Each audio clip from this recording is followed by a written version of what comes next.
અમરેલી જિલ્લાના ગ્રામીણ વિસ્તારની અંદર એવા એક મહિલા કે જે મહિલાએ 400 બહેનોને આત્મનિર્ભર બનાવી છે.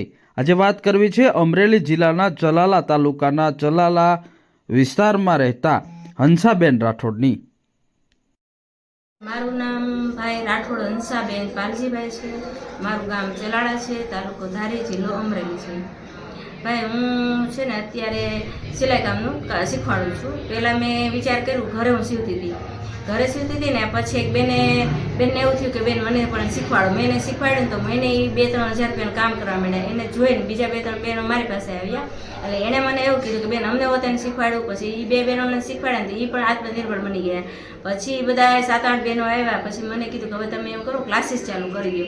પછી મારી પાસે એક મશીન હતું અને મેં ક્લાસીસ ચાલુ કર્યું તો મારી પાસે ઓછામાં ઓછી 20-25 બહેનો આવ્યા અને શીખવાડવાનું. પછી મેં એક કરતાં મેં 7 મશીન લીધા અને મેં ઓછામાં ઓછા અત્યારે 400 બહેનોને શીખવાડ્યા છે અને 350 બહેનો અત્યારે આત્મનિર્ભર બની ગયા છે અને મહિને કાંઈ નહીં ને તો 7-8 હજારનું કામ કરે છે. ફી શું લ્યો અહીંયા? ફી છે ને ભાઈ હું મારા થોડુંક ખર્ચો નીકળે એટલા માટે લાઇટનું ને ભાડું ના નીકળે એટલે કલાકના 20 રૂપિયા લઉં છું. અને એવા ગરીબ બહેનો હોય તો એની પાસે લેતી નથી, સેવા કરું છું. એને એવું લાગે કે ભાઈ મારે જરૂર છે અને પૈસા તો કોણ વસ્તુ છે પણ એ આત્મનિર્ભર થઈ જાય એના માટે હું સેવા કરું છું.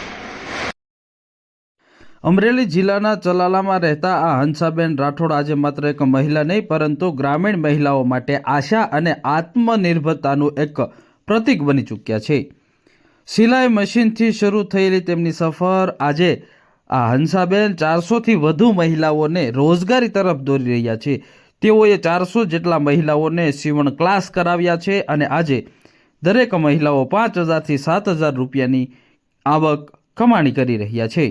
આજે એ હંસાબેન કે જેઓ પોતાના નિવાસ સ્થાને રહી અને સીવણ કામ કરતા હતા અને ત્યારબાદ એક બાદ એક મહિલાઓને સીવણ કામ શીખવાડ્યું હતું, સિલાઈ કામ શીખવાડ્યું હતું અને આજે 400 જેટલા મહિલાઓને તેઓએ આત્મનિર્ભર બનાવ્યા છે. આ એક મહિલા પછી અન્ય મહિલાઓ હાલ ક્લાસ પણ કરી રહ્યા છે જેઓએ નજીવી ખર્ચા પેટે 20 રૂપિયા ફી રાખી છે અને જેમાંથી આજે આ મહિલા છે એ મહિલાઓને સિલાઈ કામ શીખવાડી રહ્યા છે. મહિલા જે કૌશલ્યવાન બને તો આખો પરિવાર મજબૂત બનતો હોય છે. તેઓ માત્ર સિલાઈ શીખતા નહીં પરંતુ અહીં મહિલાઓ સ્વાવલંબન, આત્મવિશ્વાસ અને આગળ વધવાની પ્રેરણા સાથે આજે આ મહિલાઓ ક્લાસ કરી રહ્યા છે અને આ હંસાબેન તેના સારથી બની અને મહિલાઓને આગળ લઈ જાય છે.